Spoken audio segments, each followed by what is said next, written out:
brain starts to register what's going on, right? There's some things here now. In the next stage, we're going to go into that whole pullback motion, and then we're going to actually get into some dancing, maybe with the weapon or without the weapon, right? To get you guys better with the footwork.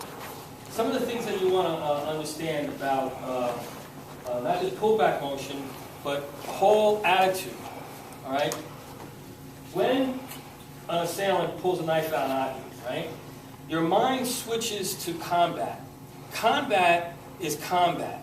What that means is it's not taken personal. You're in combat, meaning every warrior that goes into combat knows that they can get shot, stabbed, cut, or hurt. Right? There's no way, with my experience, that I don't think if he comes through that with that knife, that I'm not gonna get cut with the weapon. Right? And also be aware of the type of weapon. This is my favorite kind of weapon as far as handling knives. I like it when the back is solid. Double-edged weapons are nice, but they also can be used against the person that is wielding it. This here, you always know where you're at when we get into actually using a weapon. So it's very important for you guys to observe what type of weapon, what type of knife the person is holding. Does it have serrated edges? Is it straight? Does it have some serrated edges down here and it's straight? At first glance, you could see that. Is it a double-edged knife? Does it have a bloodline? Right? A bloodline allows air to get into the wound, so it's easy to pull in and out. This has a bloodline on it. If it's a double edge, they usually don't have bloodlines because they're puttered out, they're poofed out a little bit, the double-edged knife, so they come in and out very quickly. That's one of the advantages of a double-edged knife. They move very, very quickly. But they can also be, used against a person. So you want to always view the weapon really quick, like make a real quick assessment of what that person is carrying, length, and all of that. So he has his position here, right? He goes into his position. So you may, if he's coming through with that, if I have to go, say he's coming through with that, he goes through. If I have to get that cut stabbed in here, then that's all part of the game. As long as as long as I'm hitting him and stopping him. Getting cut like this here, and then turning around and going like this here is not an option. All right? That's stupid, and that actually happened to somebody I know. Right? He did knock the guy out, but he ended up getting like 120 stitches from that. And if the knife would have went in further, everything just falls out. Okay? So you actually seen a guy actually trying to put his intestines back in. Right? Which didn't work. So the thing here is that when you're coming through with stuff like this here, you have to understand that that's all part of the game. Sometimes, guys, if you're unsure, if he comes in and you've got to put your hand up and you've got to block this way and you're getting cut, you have to get cut. Just make sure that it's not on a main artery or something that's coming to the inside or something of this nature here. That's all part of the game. There's nobody that gets into a knife fight thinking that they're not going to get cut. All right? It'd be nice, to come out unscathed. But remember, this isn't Hollywood. This is real life. Okay? So that's a really good thing to remember when something happens. My father got stabbed right through the hand.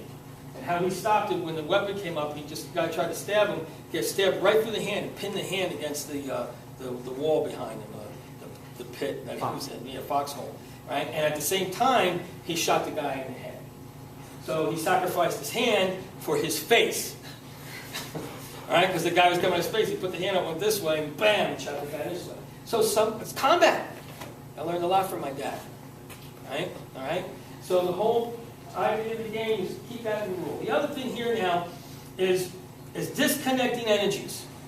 So if he comes at me with the knife here, whatever way it's coming out, he comes into here. This may be my first move. The pullback motion, when we get into the pullback motion, it's important to disconnect the person's energy. So your hit is to make them move, to cause a reaction to the movement to the body. Right? So if I'm here, I may hit, boom, here, disconnect that energy. As he's coming back with that knife again, disconnecting that energy, coming in and moving. Disconnecting energy is very important. If the person is more massive and has more aggression, right, what you're trying to do, when I'm talking about disconnecting energy, put the knife up again, is every time you touch something, you touch it, you're moving things. Don't move. You stand stern. Right? You're touching things. You're causing a reaction. it's causing movement to the body. That movement becomes important. So if he comes up with the weapon, he comes up, and I'm here, I touch here to cause a movement, then boom, to come here, to move, all right? All right, to come in. And I want to keep that aggressiveness of constantly coming in and hitting as I'm coming in and being aware of the weapon. The other thing is torque. How are you torquing the body? And that disconnecting energy is important, and in strike zones. So, he comes with the knife, he comes with his weapon. Here's my first motion. But now, right, if he's got to move again, this is the torque motion. So here, boom, I'm keeping everything here. I'm moving here. I'm working on what I want to do. I'm working on everything I want to do. I'm just going to keep coming. I'm going to be relentless. Relentless. And I'm going to use whatever I can use against it. Once I start dealing with that, to go, because I'm pretty pissed off too. So, you know, his whole idea of a weapon is his comfort zone. I want to use his comfort zone. He feels he's safe with that. I want to take that comfort zone and use it against him. So I'm going to get plumb dog mean, and meaner than the person that's at me. If he's got a weapon, I get pissed off. Why should I be the victim? He's going to become the victim. And I'm going to just be relentless in coming. I'm going to be using disconnection of energies, getting his body to react. I'm going to be using torque, the torque of his body. Like if his arm is up, he's coming here, I can move here, right? I can hit here. I'm going to use torque. I'm going to use motion to move him, to work, but still keep hitting, doing whatever I'm going to do. I'm not doing nothing there. I'm just being relentless, right? So motion, he comes in with his motion, and I'm here. He has his pullback motion.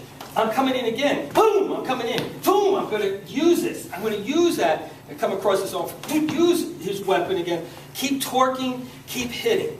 You guys have to be relentless. You have to be vicious. You have to be nasty. And you got to get ticked off at some guy that wants to hurt you. You know? You change roles. He becomes the victim. Right? These are rules. Combat rules. Combat rules. Don't be afraid to get cut. If he comes at me with a stab motion and I get cut, that's all part of the game. Right? He comes at me, so he comes in low, and I don't have time to stop it. I get cut here across the belly, and he comes across. Then I'm coming, boom, I'm coming in. I'm gonna still hold on to that. Bam! I'm gonna just move it. Boom! And I'm pissed off, but I'm still fighting. You don't go into a knife fight, you don't go into combat without some blood or something happening. Right? Only in the movies you see the guy, you know, and everybody looks good. Like he comes with his overhead knife, and you go, this way here. That just doesn't work. All right? Okay, so now what we're going to do, give you some strategy, is your pullback motion. So he comes in, he comes with his weapon. He comes in and he pulls back. This is where you have to make your second reaction. So say you stop the first motion. Here, I have to, poof, I'm following that. I'm following what I'm going to be doing from here. Where's the pullback? And where you got to torque on that arm or that leg or that body to get in close. Torque is important. You know, like his arm is up. His arm is up. Or say if he's holding his hand stiff, and I go this way here, right? And relax your hand, and I go this way. It works. All right? That's so cool, ain't it? Now he goes with that stab, and he straightens out his hand. It's totally nasty. And I can't do it. But if I go, boosh, it goes. And now it starts to work. Now I got control of it. I can snap his wrist, come around, and hit. Disconnecting energy, torquing the body. If his arm is like this here, is up, you can't go this way and move it. But if I come here, then I can move. Then I'm disconnecting energy, then I can start to work with the weapon. That's how you torque things around. Okay? All right, so now, his first motion, say he comes with a low stab. He pulls back. This is where you're in trouble. So now he comes in again. I come down with it, and say he comes into my hand. And he cuts it. So I still come in. So what? I'm getting cut. So what? Bam! Poof! So what? Right? Sometimes you get cut. Sometimes you got to do that. right? You don't want the guy to come back at you again, start and restart again. You want to be relentless, right? You want to like shock him. Like, what the hell is this guy doing? Why is he not afraid of me? Why is not the weapon not working? Why is he hitting me? Why is he stabbing me with my own weapon? Right? All right? So, torque, disconnecting energy, be relentless, and don't be afraid to get cut. He comes in with a move, and I go this way here. I just got cut across the arm. He comes back with that pullback. I'm following it in. This is my hand. It's a double edge, but I hold it in here. I'll get a little cut. Boom! I'm going to come around. I'm going to get nasty. And then we're just going to take the rubber. All right? You guys got the idea? Am I volunteering? Okay, all right, guys, go ahead. Let's see what you got.